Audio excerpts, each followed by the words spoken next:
함께 기도드리겠습니다. 아버지 하나님, 오늘도 새날을, 새 생명을 주셔서 감사합니다. 이 복된 날도 주님 주신 이 생명, 더 풍성한 생명으로 가꾸고 아름다운 생명으로 살고자 이 시간 먼저 주 앞에 은혜를 구하오니 주께서 우리에게 성령으로 말씀으로 역사하여 주셔서 나의 참 생명 되신 분은 오직 주님이심을 분명히 알고 누리며 살아가는 복된 날 될 수 있도록 이 시간 우리에게 함께하여 주시옵소서. 예수님 이름으로 기도합니다. 아멘. 오늘 우리에게 주시는 하나님 말씀은 신명기 19장 14절의 말씀입니다. 신명기 19장 14절 한 절 말씀입니다.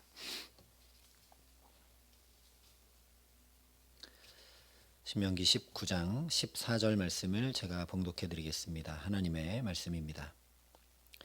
내 하나님 여호와께서 내게 주어 차지하게 하시는 땅, 곧 내 소유가 된 기업의 땅에서 조상이 정한 내 이웃의 경계표를 옮기지 말지니라. 아멘. 오늘 말씀은 살인하지 말라 하신 10계명 제6계명을 실제 삶에서 어떻게 준행해야 하는지를 말씀하는 가운데 가나안 땅에서 주시는 기업과 분깃에 대해 말씀하고 있습니다. 14절에 내 하나님 여호와께서 내게 주어 차지하게 하시는 땅, 곧 내 소유가 된 기업의 땅에서 조상이 정한 내 이웃의 경계표를 옮기지 말지니라. 이것은 말 그대로 이웃의 소유인 땅의 경계표를 옮기지 말라, 즉 남의 소유를 빼앗지 말라는 말씀입니다. 오늘날도 이렇게 측량해서 선을 넘어가면 굉장한 문제가 되죠. 그와 똑같은 말입니다. 경계표를 옮기지 말라. 그래서 이 말씀을 들으면 살인하지 말라 하신 말씀과는 별 관련이 없어 보이고, 도둑질하지 말라, 이웃에게 거짓 증거하지 말라, 이웃의 것을 탐내지 말라 하신 8, 9, 10계명의 구체적 실천에 해당하는 말씀처럼 보입니다. 그러나 이 말씀을 되새기고 곰곰이 묵상하다 보면 왜 살인하지 말라 하신 말씀의 구체적 실천인지 우리가 알게 됩니다. 오늘 말씀이 단 한 절로 짧게 말씀하고 있지만 여기에는 많은 하나님의 말씀이 함축되어 있기 때문에 그렇습니다. 일단 내 이웃의 경계표를 옮기지 말라 한 말씀을 통해 우리가 성경적으로 곧바로 떠올릴 수 있는 것은 바로 안식년과 희년규례입니다. 이미 레위기와 민수기의 안식년, 희년규례에서 누차 말씀했듯이 이때는 종으로 팔린 자를 자유케 하고 빚을 탕감해주고 여러 상황과 형편에 의해 사고 팔았던 땅이 있다고 할지라도 각기 자기의 소유로 돌아가 받았던 기업을 원상복귀하라, 회복하라 말씀하셨습니다. 그래서 앞서 신명기 15장에서도 매 7년 끝에는 면제하라 말씀하셨고, 또한 삼가 너는 마음에 악한 생각을 품지 말라 곧 이르기를 일곱째 해 면제년이 가까이 왔다 하고 내 궁핍한 형제를 악한 눈으로 바라보며 아무것도 주지 아니하면 그가 너를 여호와께 호소하리니 그것이 내게 죄가 되리라 분명히 말씀을 했습니다. 즉 이 안식년과 희년규례를 지키지 않는 것이 곧 경계표를 옮기는 일이 되고, 그러면 실제 이제 소출을 얻을 수 있는 땅, 기업이 없는 사람들은 굶어 죽게 되는 결과가 빚어지게 되기 때문입니다. 그러니 경계표를 옮기지 말라 하신 이 말씀은 곧 안식년과 희년규례를 잘 지켜라 하신 말씀과 같습니다. 다시 말하면 하나님의 말씀을 잘 지키는 것이 곧 경계표를 옮기지 않는 일이 되고 살인하지 않는 일이 되는 것이죠. 또한 레위기 19장에는 품꾼의 싹쓸 아침까지 밤새도록 내게 두지 말라 말씀하셨습니다. 이에 대한 부연 설명이 뒤에 신명기 24장에 기록이 되는데 이렇게 말씀합니다. 그가 가난한 자이면 너는 그의 전당물을 가지고 자지 말고 해질 때 그 전당물을 반드시 그에게 돌려줄 것이라. 그리하면 그가 그 옷을 입고 자며 너를 위하여 축복하리니 그 일이 내 하나님 여호와 앞에서 내 공의로움이 되리라. 곤궁하고 비난한 품꾼은 너희 형제든지 내 땅 성문 안에 우거하는 객이든지 그를 학대하지 말며 그 품삯을 당일에 주고 해진 후까지 미루지 말라. 이는 그가 가난함으로 그 품삯을 간절히 바람이라. 그가 너를 여호와께 호소하지 않게 하라. 그렇지 않으면 그것이 내게 죄가 될 것임이라. 여기 말씀한 대로 땅의 경계표만 아니라 인권과 기본 생활권을 보장하지 않는 것 역시 경계표를 옮기는 일에 해당되는 것이죠. 왜냐하면 전당물인 옷을 이렇게 전당물로 잡아놓고 해질 때 그것을 돌려주지 않으면 그 사람은 밤에 덮을 것이 없기 때문에 일교차가 큰 중동 지방에서 얼어 죽게 만드는 일이 되고, 품꾼의 싹을 당일에 주지 않는 것 역시 그날 벌어 그날 먹어야 하는 품꾼을 굶겨 죽이는 일이 되고 말기 때문입니다. 이것은 오늘날도 마찬가지입니다. 최저임금을 보장하는 일이나 사회 소외계층의 생계 보장 등이 제대로 이루어지지 않으면 실제 생존의 절체절명의 위기에 부딪히는 경우들이 많고, 그래서 종종 뉴스에서 우리가 안타까운 소식들을 듣게 되죠. 이처럼 경계표를 옮기는 일, 하나님의 말씀을 준행하지 않는 일은 실제 살인하는 일이 됩니다. 그래서 에스겔 선지자를 통해 그가 죽을 악인이라 할지라도 저당물을 도로 주며 강탈한 물건을 돌려보내고 생명의 율례를 지켜 행하여 죄악을 범하지 아니하면 그가 반드시 살고 죽지 아니할 것이라 분명히 말씀해 주셨습니다. 이처럼 하나님의 말씀은 우리로 살게 하는 말씀입니다. 이미 신명기 4장에서도 오늘 내가 내게 명령하는 여호와의 규례와 명령을 지키라. 너와 내 후손이 복을 받아 내 하나님 여호와께서 내게 주시는 땅에서 한없이 오래 살리라 분명히 말씀을 했습니다. 그러니 오늘도 이 생명의 율례, 우리를 참으로 살게 하는 주의 말씀을 더 가까이 하고 묵상하고 되뇌이고 또 지켜 행함으로 나도 우리도 사망의 그늘인 근심과 고통과 괴로움에서 벗어나 생명으로 나아가 기쁨과 감사와 찬양으로 살게 하시는 귀한 은총 주시기를 예수님의 이름으로 축원합니다.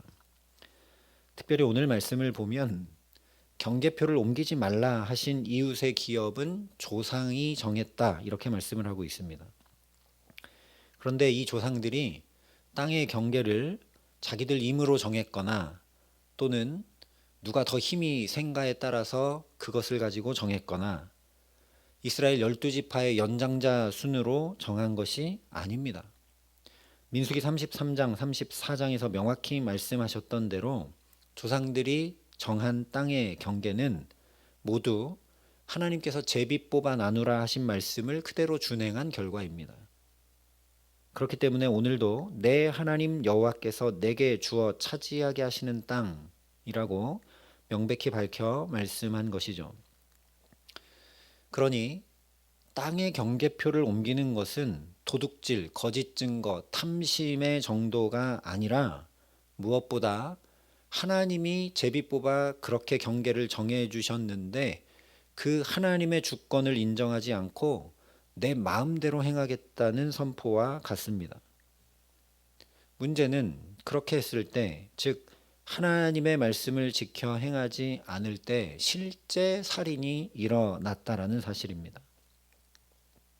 우리가 잘 아는 대로 선악을 알게 하는 나무의 열매는 먹지 말라. 내가 먹는 날에는 반드시 죽으리라 말씀해 주셨습니다. 그런데 아담과 하와 모두 하나님의 주권을 인정하지 않고 이 말씀을 준행하지 않습니다. 하와는 먼저 자기가 이 선악과를 먹음으로 자기를 죽게 만들었고 또 이 선악과를 아담에게 갖다 주어서 아담을 죽게 만듭니다. 아담도 그것을 받아 먹어서 또 자기를 죽게 만들죠.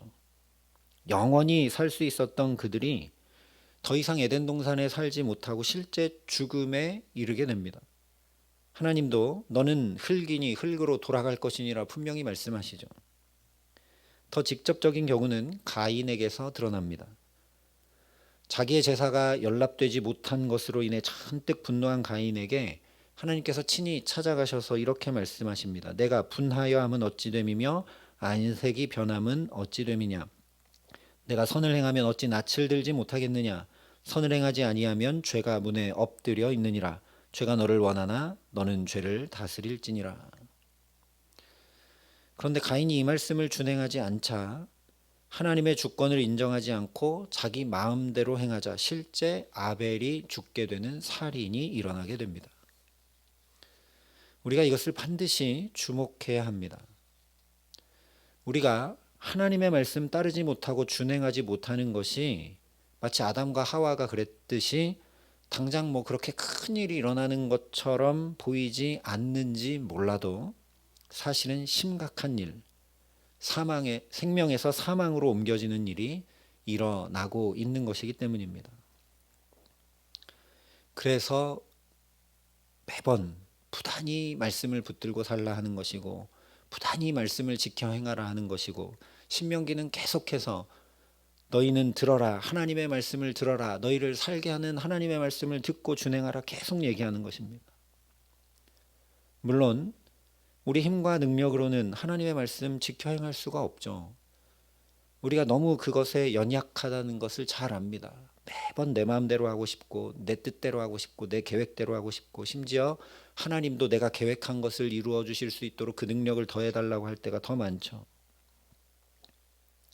그러나 하나님은 그런 우리의 연약함을 아십니다. 아담과 하와가 넘어졌을 때도 친히 먼저 찾아와 돌보십니다. 아담아, 내가 어디 있느냐? 내가 어찌하여 이렇게 하였느냐? 내가 먹지 말라 한 나무의 열매를 내가 먹었느냐? 계속 기회를 주시고 또 주시고 또 주십니다. 다 알고 계시지만 물으시면서 회개할 수 있도록, 돌아올 수 있도록, 살 수 있도록. 가인의 경우는 더 극명하죠. 동생 아벨을 죽이기 전에, 넘어지기 전에 친히 찾아가셔서 그를 깨우치시고 붙드십니다.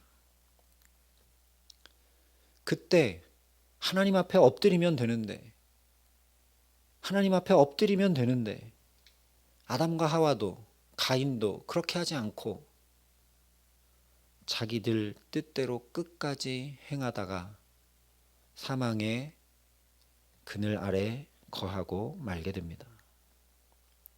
그러니 우리가 해야 할 단 한 가지 일은 하나님의 주권을 인정하는 일입니다. 이것이 바로 경계표를 옮기지 않고 제자리를 지키는 거룩입니다. 성경의 거룩은 제자리를 지키는 것입니다. 그래서 하나님이 거룩하신 분이라 하시는 것이죠. 그는 회전하는 그림자도 없이 여상하게 신실하게 그 자리에 늘 계시기 때문에 우리가 부단히 이 거룩을 지켜나가야 하는 것입니다.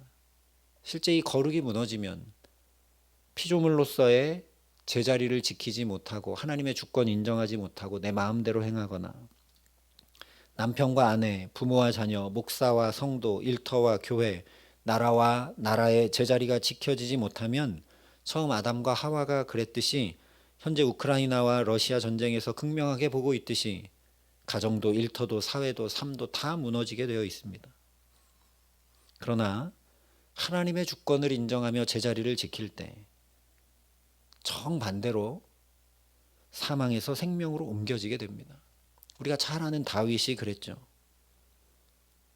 나단 선지자가 와서 그를 꾸짖을 때 자기가 왕임에도 불구하고 나는 주님의 종입니다. 나는 연약한 피조물입니다. 나는 죄 가운데 태어난 인생입니다. 눈물로 침상을 적시며 주의 주권을 인정하고 회개하라는 나단 선지자를 통해 선포된 그 말씀을 준행하자 사망에서 생명으로 옮겨지는 은혜를 입게 됩니다. 그러니 하나님의 어리석음이 사람보다 지혜롭고 하나님의 약하심이 사람보다 강하니라 하신 말씀 붙들고 나는 주님 없이는 살 수가 없는 존재입니다. 주님의 은혜가 필요한 사람이 바로 저입니다. 간절히 간구함으로 살아갈 때 사망이 아니라 생명을 주되 풍성히 주시는 주님의 놀라운 역사를 오늘 우리도 반드시 경험하고 누리게 하실 줄 믿습니다. 실제 다윗의 자손 예수여 나를 불쌍히 여기소서 외쳐 주님을 부르며 은혜를 갈구하고 주님의 주권을 인정함으로 나갔던 소경에게 가라 내 믿음이 너를 구원하였느니라 하시니 그가 곧 보게 되었을 뿐만 아니라 예수를 길에서 따르게 되는 놀라운 은총을 입게 됩니다. 오늘 우리도 이 시간 이 고백 드리며 주 앞에 나아가기를 소망합니다. 다윗의 자손 예수여 나를 불쌍히 여기소서. 나는 주님 없으면 일단 나부터 죽이게 됩니다. 내가 괴로움 가운데 죽고 외로움 가운데 죽고 고통과 근심 가운데 죽고 하나님 또 주님이 없으면 말로 행동으로 여러 가지로 다른 사람을 괴롭히고 사망의 그늘 가운데 거하게 하니 주님 나를 불쌍히 여겨달라고 오늘도 주 앞에 엎드리는 저와 여러분 될 수 있기를 소망합니다. 그래서 저와 여러분에게 오늘도 사망의 그늘 아래 있어 근심과 걱정 가득한 우리 마음과 삶이 새 힘을 얻고 더욱더욱 주를 찬양케 되는 주의 참 생명의 역사 가운데 살게 하시는 귀한 은총 주시기를 우리 구주 예수 그리스도의 이름으로 간절히 축원합니다. 함께 기도하시겠습니다. 아버지 하나님, 우리가 주의 말씀을 따르고 준행하지 못할 때 얼마나 심각한 일이 일어나고 있는 것인지 깊이 깨달아 알 수 있도록 오늘도 말씀으로 깨우쳐 주시니 참으로 감사합니다.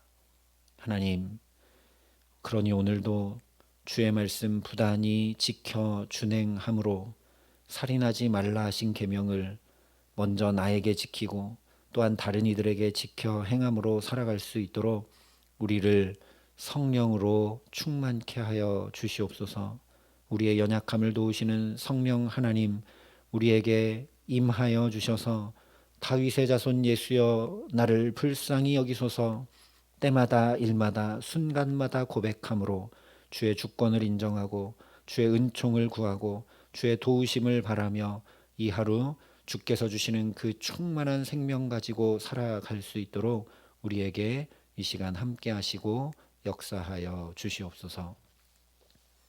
이제는 친히 우리의 구원이 되신 우리 구주 예수 그리스도의 은혜와 그 독생자 예수 그리스도를 아낌없이 내어주신 아버지 하나님의 놀라우신 사랑하심과 오늘도 주를 의지하고 주께 간구함으로 살아갈 수 있도록 우리를 도우시고 붙드시는 성령 하나님의 교통하시고 역사하심이 여기 머리 숙여 주님 주시는 생명, 주님 주시는 은혜 없이는 살 수 없음을 고백하며 주의 도우심을 간절히 구하는 여기 모인 모든 주의 성도들과 사랑의 빛교회 모든 교우들과 이 나라 이 민족과 이 귀한 복음을 오늘도 세계 만방에 전하시는 선교사님들 가운데 이제로부터 영원토록 함께 하시기를 간절히 축원하옵나이다. 아멘.